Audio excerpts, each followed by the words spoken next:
प्यारे बच्चों, एक बार फिर से स्वागत है आपका मैथ्स की ऑनलाइन क्लासेस में। मैं अभिषेक गुप्ता, सहायक अध्यापक सुमंत कुमार माहेश्वरी इंटर कॉलेज कासगंज से आज आपके साथ लेकर उपस्थित हुआ हूँ चैप्टर 1 रियल नंबर में फंडामेंटल थ्योरम ऑफ अर्थमेटिक, अंकगणित की आधारभूत प्रमेय, जिसमें जैसा कि आपने जानते हैं किसी भी नंबर के प्राइम फैक्टर्स हम जब तक करते हैं जब तक कि हमें लास्ट नंबर प्राइम नंबर नहीं मिल जाए। तो इसी विधि का यूज़ करके हम आज मैथ्स की अर्थमेटिक की फंडामेंटल थ्योरम अंकगणित के आधारभूत प्रमेय है उसके बारे में पढ़ेंगे।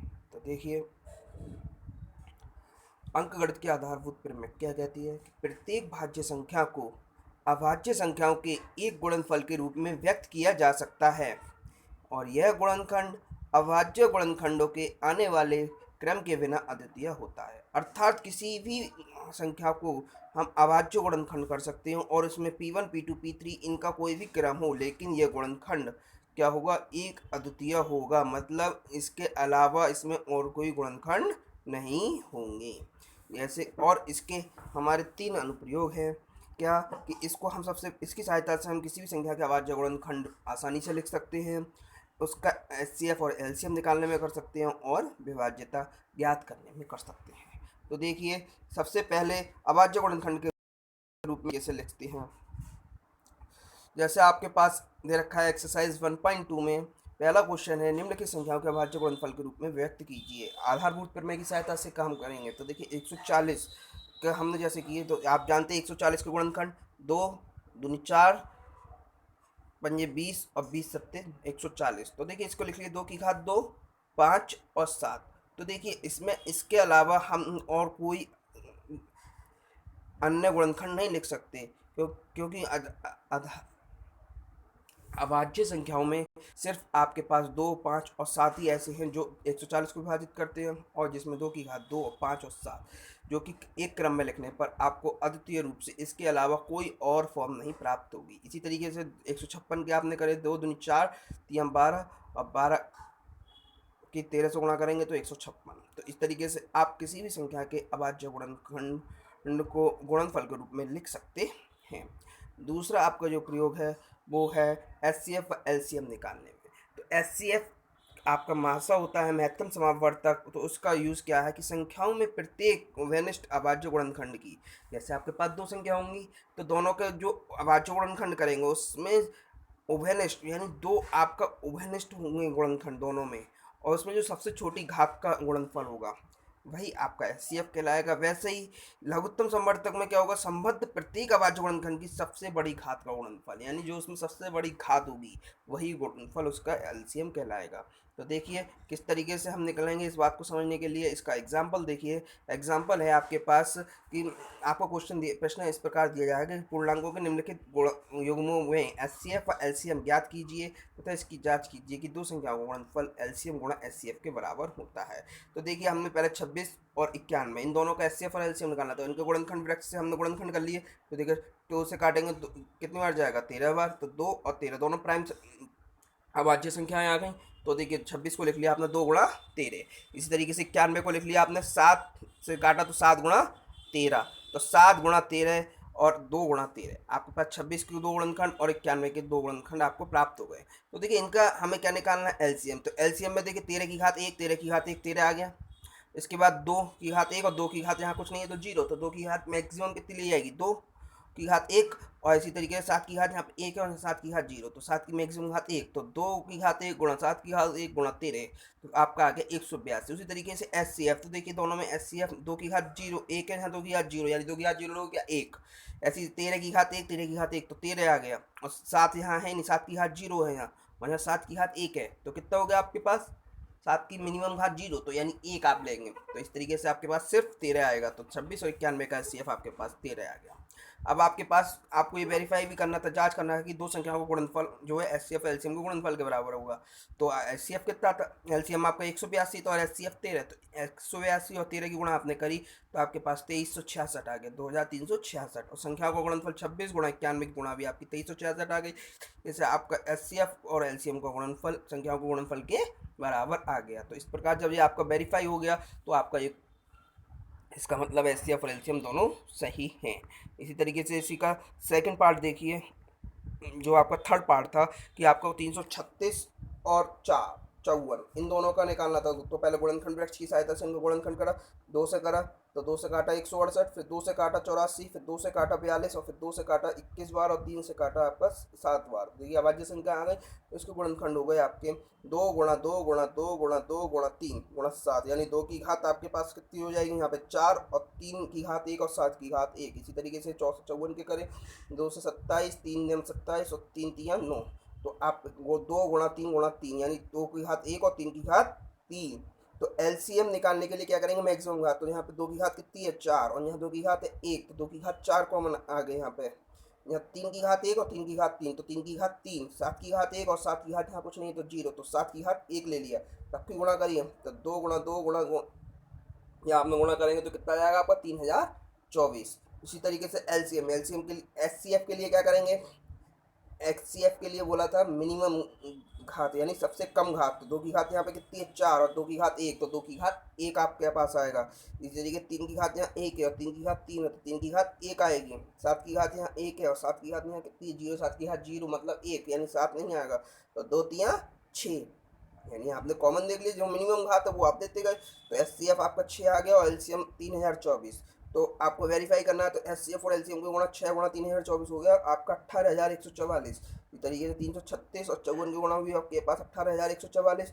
तो आपके पास दोनों बराबर आ गए। इसका मतलब क्या हुआ, एचसीएफ और एलसीएम का गुणनफल आपका संख्याओं के गुणनफल के बराबर हो गया। तो ये आपके पास वेरीफाई हो गया। तो दूसरा अनुप्रयोग ये रहा आपके पास एचसीएफ और एलसीएम आप अभाज्य गुणनखंड की सहायता से। और अभाज्य गुणनखंड कैसे थे, अंकगणित के आधारभूत प्रमेय से आप उसको केवल एक ही रूप में लिख सकते हैं, जो कि आपने क्रमबद्ध ऑर्डर में लिखा, ये आपके अंकगणित के आधारभूत प्रमेय के अनुसार है। ठीक है, तो आपका एचसीएफ और एलसीएम निकाल लिया। दूसरा अनुप्रयोग, यानी पहला अनुप्रयोग क्या था, अभाज्य गुणनखंड के रूप में निकला, दूसरा उनसे एचसीएफ और एलसीएम ज्ञात करना, तीसरा है विभाज्यता ज्ञात करना। तो विभाज्यता ज्ञात करने के लिए तीसरा अनुप्रयोग आपके पास है। तो देखिए इसमें आपके पास क्या है, व्याख्या कीजिए कि 7 गुणा 13 गुणा 11 गुणा 13 प्लस 13 आपके पास ये क्वेश्चन दे रखा है, और 7 गुणा 6 गुणा 5 गुणा 4 गुणा 3 गुणा 2 गुणा 1 प्लस 5 अभाज्य संख्याएं हैं क्यों। तो देखिए पहला पार्ट आपको दे है 7 गुणा 13, 7 गुणा 11 गुणा 13 प्लस 13। तो पहला पार्ट में आपने क्या करा, इसमें से आपने देखिए 13 इस वाले में भी है और 13 इसमें भी, इन दोनों में से 13 कॉमन ले लिए, तो कितना बचा आपके पास, ये तो 7 गुणा 11 प्लस 1, 7 गुणा 11 प्लस 1, 13 आपने कॉमन ले लिया। तो 7 गुणा 11 कितना होगा 77 प्लस 1, 13 गुणा 78। अब आपने बोला तथा, इसका मतलब क्या हुआ, 13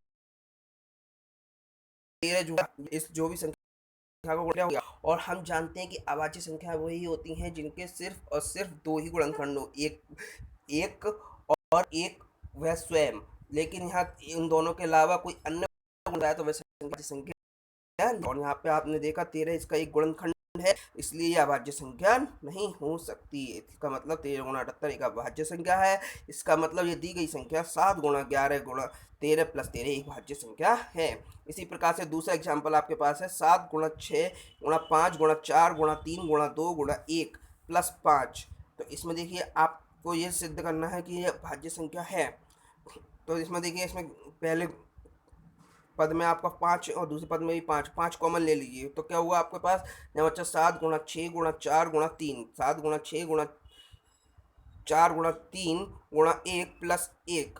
तो जब आप इसकी गुणा करेंगे, यहाँ से ये 5 जो है कॉमन आ जाएगा, तो आप गुणा करेंगे तो आपके पास आ जाएगा 1009 और ये 5। तो 1009 की 5 से गुणा करेंगे तो ये एक भाज्य संख्या आएगी। इसका मतलब ये भी एक भाज्य संख्या है। इसी प्रकार से आप इसका दूसरा एग्जाम्पल है, विभाज्यता ज्ञात करने के लिए जांच कीजिए कि क्या प्राकृतिक संख्या n के लिए 6 की पावर n कभी 0 पर समाप्त हो सकती है। देखो 0 पर कब समाप्त होगी, जब आपने देखा है कोई भी आता है इकाई के स्थान पर 0 आता है तो वह 10 से विभाजित, मतलब 2 से भी कटती है और 5 से, 10 से विभाजित होती है ना, कि और आप देखते हो 2 से विभाजित तो 5 से विभाजित के लिए देख ले तो आसानी से कि एंड में 0 आ रहा तो आप बता सकते हो। तो उसी तरीके से अगर वह 10 से विभाजित होती है, या हम कह सकते हैं 2 या 5 से विभाजित होगी, यानी कोई भी अगर संख्या है तो उसके प्राइम गुणनखंड में 2 और 5 अवश्य होंगे।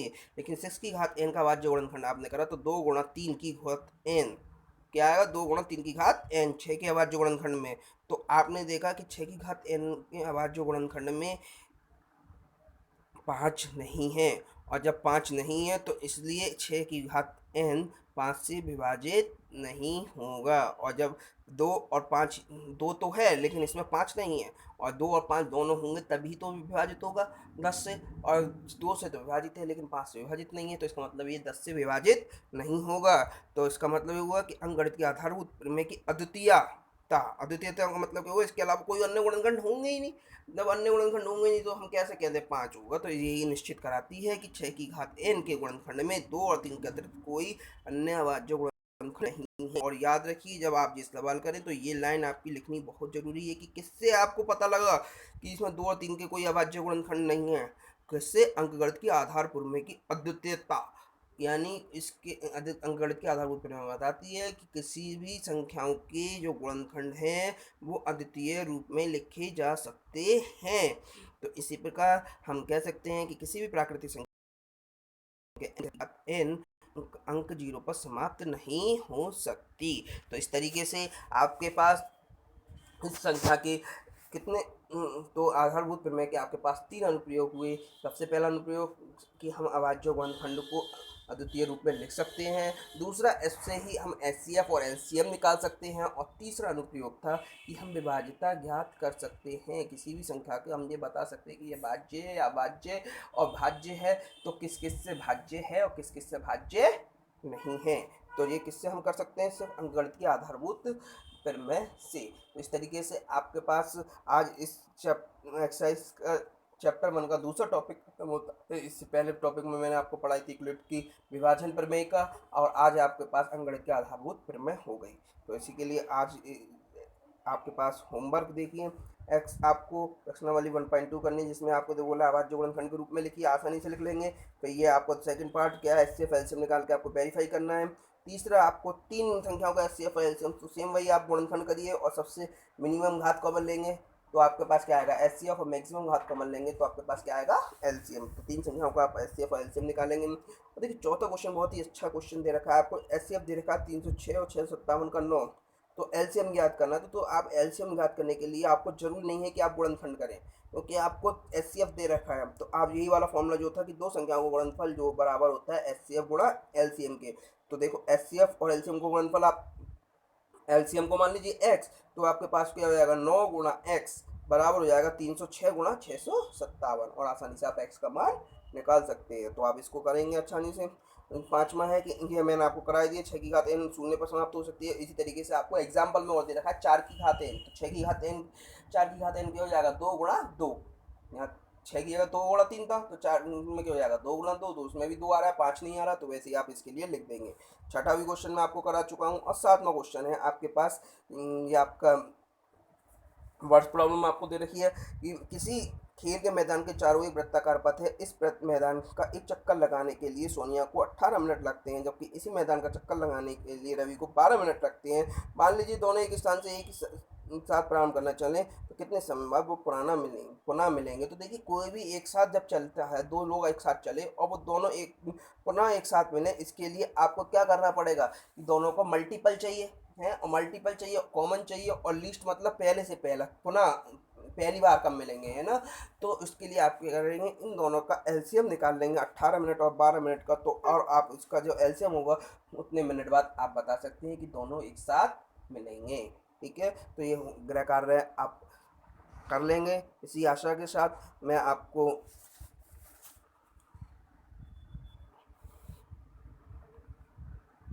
धन्यवाद, और घर पर रहिए, स्वस्थ रहिए, सरकार के नियमों का पालन करते रहिए।